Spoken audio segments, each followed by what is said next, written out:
হারে তামাম দুনিয়ার মোট 4 জন লোক রাজত্ব করলো। এর ভিতরে 2 জন মুসলমান, 2 জন অন্য জাতি। 2 জন মুসলমানের ভিতরে একজন বাদশা ইস্কান্দার বাদশা। তিনি ইন্তেকালের আগে ওসিয়াত করলো যে আমার ইন্তেকালের পরে গোসল করাইয়া কাপড় পরাইয়া খাটের ভিতরে উঠাইয়া 2 হাতে একটু বাহিরে রাইখা শহর ঘুরাইয়া তারপর আমাকে দাফন কইর। তিনি দুনিয়া থেকে বিদায় হওয়ার পরে গোসল করাইয়া কাপড় পরাইয়া খাটের ভিতরে উঠাইয়া হাত 2টা বাহিরে রেখা শহর ঘুরায়।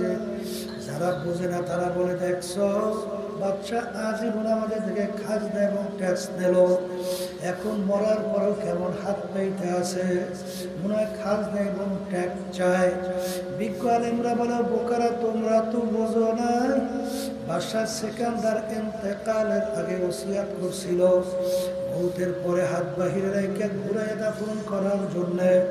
তিনি তামাম দুনিয়ার মানুষকে বোঝাতে চায়, ও তামাম দুনিয়ার মানুষের, আমি বাদশা সিকান্দারের মতো এত বড় বাদশা মনে দ্বিতীয়বার কেউ হইতে পারবি না। তামাম দুনিয়ার বাদশাহী করলাম, কিন্তু যখন কবরে রওনা করলাম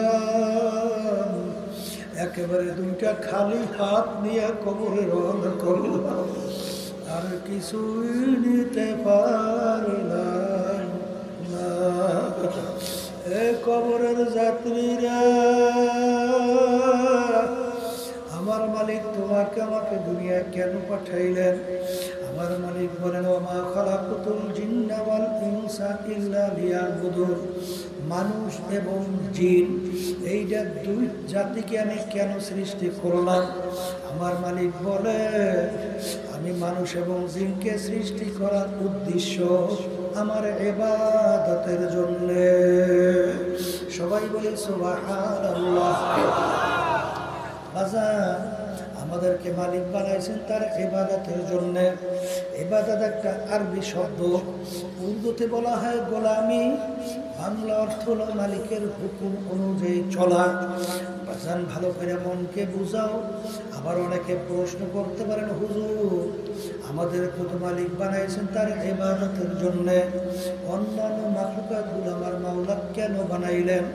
আমার মালিক ওই কোরআনুল কারীমের ভিতরে বলেন, ওয়া খুলিকা লাকুম মা ফিল আরদি জামিআ, আমি অন্যান্য মাখলুকাতগুলো বানাইলাম তোমাদের জন্য, অর্থাৎ তোমাদের খেদমতের জন্য। আচ্ছা, আমরা যে সূর্যটা দেখতেছি, এই সূর্য আমাদের মানুষের দরকার আছে জানা। একটা মানুষ যদি দুনিয়ায় না থাকে, সূর্যের কিন্তু কিছু আসে যায় না। আর সূর্য যদি না থাকে, মানুষ কিন্তু বাঁচতে পারবে না, জমিনে ফসলও কিন্তু হবে না। তাহলে সূর্য আল্লাহ বানাইছেন কাদের জন্যে? বাজান আমাদের বাড়িতে গাভী গরু পালি, গাভী গরু আল্লাহ বানাইলেন কাদের জন্যে? আহারে দুধ পান করি, বাজান বাচ্চা হয়, গরু বংশ বিস্তার লাভ করে। বাজান গরু বানাইলেন মালিক আমাদের জন্যে, গাছ বানাইলেন মালিক আমাদের জন্যে। গাছ আমাদের বিভিন্ন কাজে লাগে, কি লাগে না? কিন্তু একটা মানুষ যদি দুনিয়া না থাকে, গাছের কিন্তু কিছু আসে যায় না। এক কথায় মাছ বানাইলেন আমাদের জন্যে, সব কিছু মালিক বানাইলেন আমাদের জন্য। আর আমাদেরকে বানাইছেন আমার মালিক তার ইবাদতের জন্য। আর ইবাদত শব্দের অর্থ মালিকের হুকুম অনুযায়ী চলা।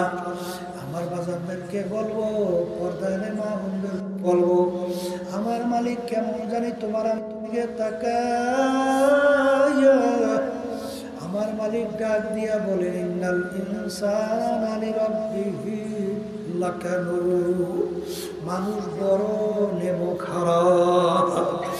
আমি তোর বিচার চাইয়া চাইয়া দেখি